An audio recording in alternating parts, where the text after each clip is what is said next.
What's good, people? Agent Juice reporting for duty. Today's video in the I Love series is going to be about how I love writing. And this speed paint, which I understand the irony of doing a drawing about a video about writing, is going to be the two main characters for the animated TV show I'm currently creating.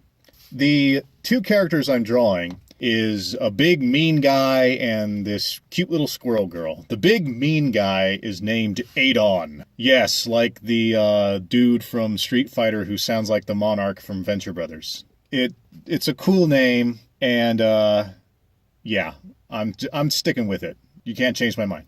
Sorry. The other character, the little squirrel girl, is named Melody. And these two characters are basically the star of my project called Meanie and Happyland.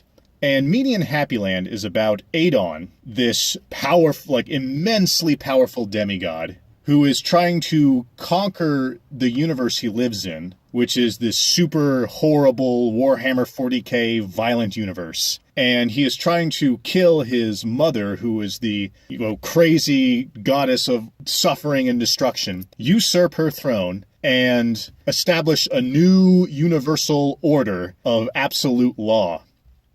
Unfortunately, his conquest fails, and then he is banished to the far reaches of the universe. And when he wakes up, he is in this new land, which is all happy and sunshine and rainbows. And this is where Melody comes in. Melody is from this happy land, right? And she, along with some of the other characters, find Adon. And the series is basically about how Adon is trapped in this happy world. And he is trapped here because in the happy world, he cannot do anything bad. There is this magical nonsense that is actually suppressing his godly powers so that he is absolutely incapable of causing any harm, to the point where he could throw a punch and the magic would just dissipate the momentum and force. So he can't do anything. And the only way out is that he has to befriend little Melody and her happy friends and learn the lessons of friendship and magic. Now, the full series is not just about how the happy folk, her happy group is actually called the Happy Helpers. This isn't about how the Happy Helpers turn Adon into a nice guy or anything. That's kind of part of it. What it actually is supposed to be about is the balance between the two extremes. Because Adon is going to eventually learn how to be nicer and more friendly. Let's say friendly. Nice is what you do when you pretend to be cordial, when in reality you want to strangle everyone. He learns some of that, but he also ends up teaching these happy helpers his own values, because he is a conqueror, but he's not, a deranged psycho killer. He has his own values of strength and honor and all that nonsense you'd expect from a character like him. So it's this kind of yin and yang that they kind of teach each other their own things and learn that, life is not all bad, but it's also not all happy, cuddly, coddled safety. So that's kind of what it's about. It's two sides to the story, and it's kind of this balance and kind of figuring out what has been going on in this strange dichotomy of absolute bad and absolute good. So, about my writing. Writing, unlike pretty much everything else that I really like, I actually didn't really get into actual writing until grad school, believe it or not. Now, I've created worlds and scenarios since I could daydream, right? And since I've had the cognitive ability to think and fantasize. But whatever I've written down has always been just character ideas and world building, which I don't really count. I've never actually taken the time to sit down and write a beginning, middle, and end, and think about plot and think about how everything moves in a contained story until quite recently in my life. For example, I would make occasional comics, wanted to write this big old long book series that was going to be like the next Harry Potter, I thought at the time.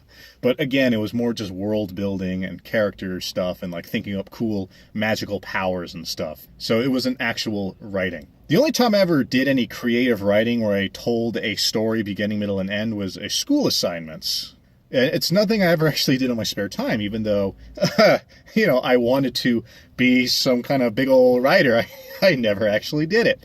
So yes, when I got to grad school, I started writing scripts because, once again, they were school assignments. And that's when I truly started kind of getting into writing, because in addition to the school assignments, I'd start to actually think, okay, let me see if I can actually develop things on the side.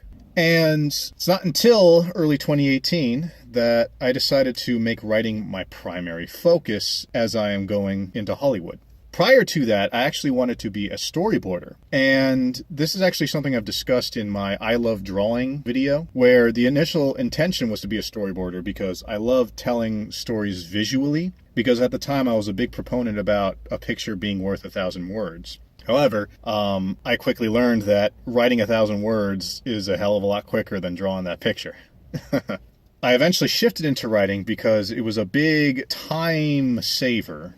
Because of that idea of writing 1,000 words, it was better ROI, and I mentioned the ROI again in that previous video. So I feel like I can get more done, I can create more story with writing than I can with drawing. So because of this, I decided to make writing my grind. The thing which I feel comfortable dedicating long hours to accomplish to get just right. Because I feel like sitting down and cranking out a huge amount of writing material can just yield so much. You know, at worst, you have this big old pile of notes that you can eventually sift through, and something is going to be good out of that.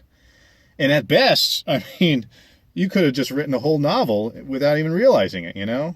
So that being said, writing, it just seems to have just a faster turnaround time.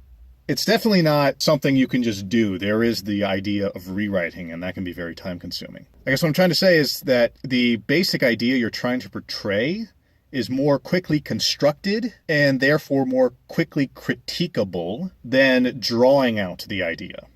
Mainly because sometimes all you really need to do is just bang out a paragraph describing an idea just to get it across. So just to kind of give you an example, a real quick idea is imagine, if you will, a story similar to like American Dragon Jake Long or Life and Times of Juniper Lee, where you have this character who is endowed with special powers in order to fight the enemies of the story, and they kind of do the daylight moonlight thing where like in the day, like, oh, I'm just a normal kid, but like in like on my spare time I do my little doodly bop and I become an ass whooper and do the thing. But I think it would be hilarious if the main character in question is kind of a skeevy individual. Like, the best thing I can think of is, if you guys watch any anime or read manga, there's this particular one called Wata Mote, which I think is like the shortened version of the full title. But the English translation of the full title is It's Not My Fault That I'm Not Popular. And it stars this outcast, mean-spirited, weirdo loser girl named Tomoko Kuroki. And her whole shtick is that she just hates the world and hates how she's such a loser, but damn near everything bad about her life is her fault. It's pretty funny.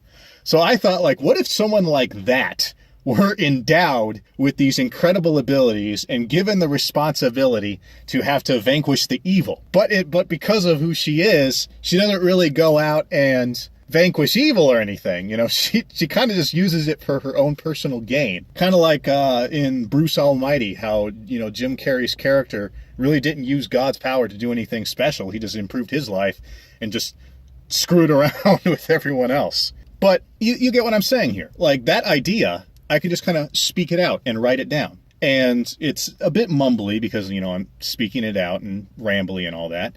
But I can share it with someone or people, and they can give critique, and then I can refine that until I have a nice, slick elevator pitch. And from there, I can continue to, you know, for example, I might be able to write a sizzle reel script just to get the idea across, as opposed to having to draw it out, board it up from scratch. Now, this is not to say that the entire rest of the pipeline of creating a cartoon show is meaningless. Not at all. What I am saying, though, is that when it comes to failing faster, right, this concept of finding out what is wrong so you can fix it is much quicker with writing than it would be to drawing.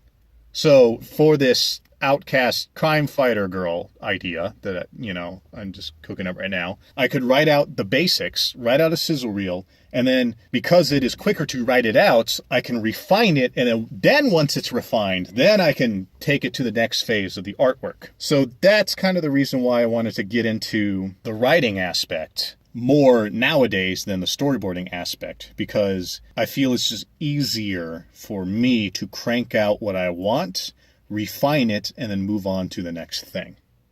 Now, I really cannot determine myself whether or not I'm a good writer. I can write to the best of my abilities. I can understand when something doesn't work, but I'm never going to know what's good until it gets out there into the marketplace, until people tell me what they think. And that is the hallmark of whether or not you have a successful idea. Now, notice how I said successful, not necessarily good or groundbreaking, but successful. And that's what I'm kind of hoping for. And this little Meanie and Happyland project, I really do hope that it becomes successful. I hope it is good. I hope it has critical merit. But honestly, I can make it as best as I can, and I'm never going to know if it's good until it just gets out there, until it is tested, until I have been baptized by fire.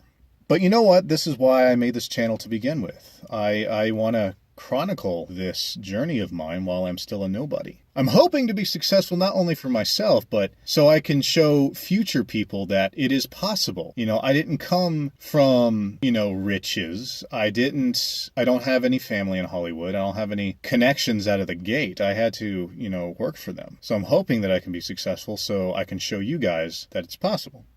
But we'll see.